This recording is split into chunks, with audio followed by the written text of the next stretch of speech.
আসসালামু আলাইকুম। ওয়েলকাম জানাই শিউলিস কুকিংয়ে সবাইকে। কেমন আছেন সবাই? আশা করি সবাই ভালো আছেন। আমিও আলহামদুলিল্লাহ ভালো আছি। আমার আজকের পর্বে থাকছে ঈদ স্পেশাল মাটন কষা বা কষা মাংস।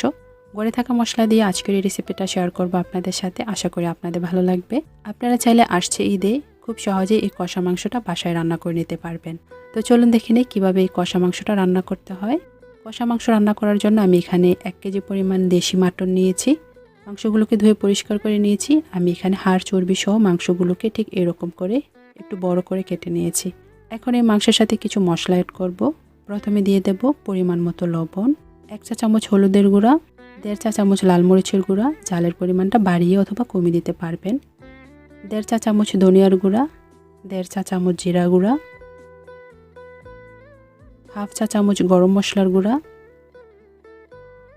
1/3 কাপ পেঁয়াজ বেরেস্তা, 1 টেবিল চামচ রসুন বাটা, 1 টেবিল চামচ আদা বাটা, 1/3 কাপ পেঁয়াজ বাটা, 1/2 কাপ টক দই, আর লাগবে 2 টেবিল চামচ সরিষার তেল। সরিষার তেলটা দেওয়ার চেষ্টা করবেন, এতে করে খুব সুন্দর একটা স্মেল আসবে।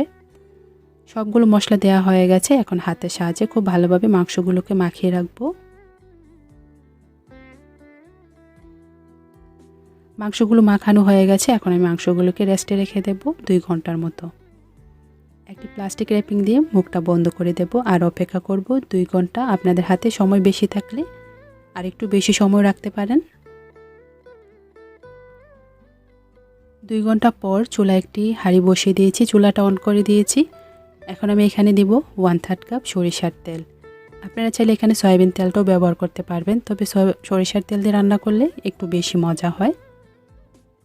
এখানে দেব 2টো দারুচিনির ফালি, একটি বড় এলাচ, 4টি সবুজ এলাচ, 4টি লং আর 4টি গোলমরিচ, আর 2টো তেজপাতা মাঝখান থেকে ছিঁড়ে দিয়েছি। এখন এই মশলাগুলোকে একটু ভেজে নেব খুব সুন্দর একটা স্মেল আসার আগ পর্যন্ত। মশলাগুলো ভাজা হয়ে গেছে। এখন আমি এখানে অ্যাড করব 1/2 কাপ পেঁয়াজ কুচি। পেঁয়াজগুলোকে নেড়ে ছেড়ে বাদামি কালার করে ভেজে নেব।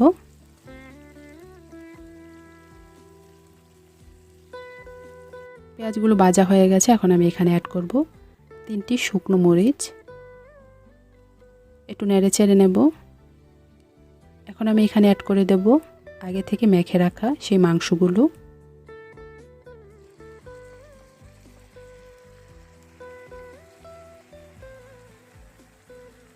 মাংসগুলো দেওয়া হয়ে গেছে। এখন খুব ভালোভাবে নেড়েচেড়ে মিশিয়ে নেব পেঁয়াজের সাথে।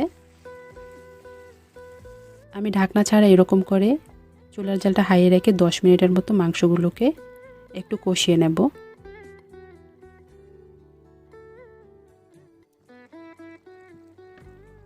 10 মিনিট পর মাংস থেকে একটু পানি উঠেছে, আবারও নেড়েচেড়ে দেব।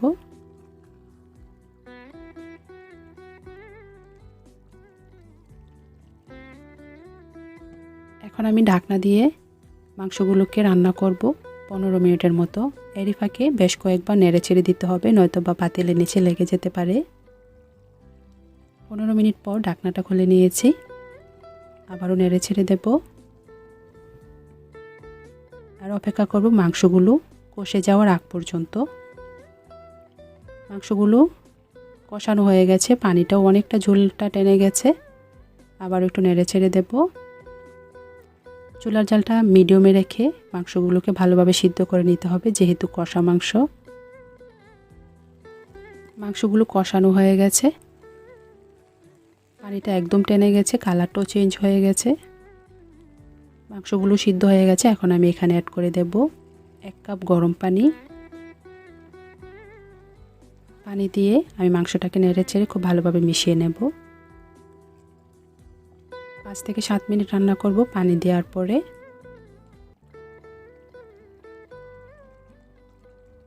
7 মিনিট পর আমি এখানে কিছু গোটা কাঁচামরিচ ব্যবহার করব আর দিয়ে দেব কিছু পেঁয়াজ বেরেস্তা, খুব সুন্দর স্মেল আসবে।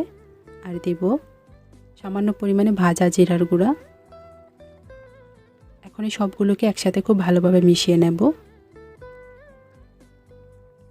মিনিটের মতো রান্না করব।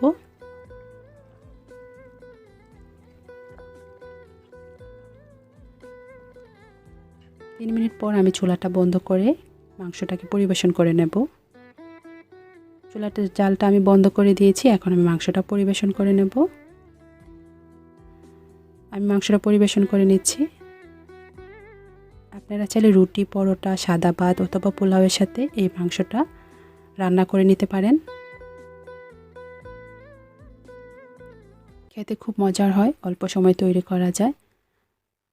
আমার রেসিপি ভালো লাগলে একটি লাইক দেবেন আর চ্যানেলটিকে সাবস্ক্রাইব করে চ্যানেলটির পাশে থাকবেন। আর যারা আগে থেকে আমার চ্যানেলটির পাশে আছেন তাদেরকে জানাই অসংখ্য অসংখ্য ধন্যবাদ। আশা করি সবসময় আমার চ্যানেলের পাশে থাকবেন। সবাই অনেক ভালো থাকবেন। দেখা হবে নতুন কোনো পর্বে। আল্লাহ হাফেজ।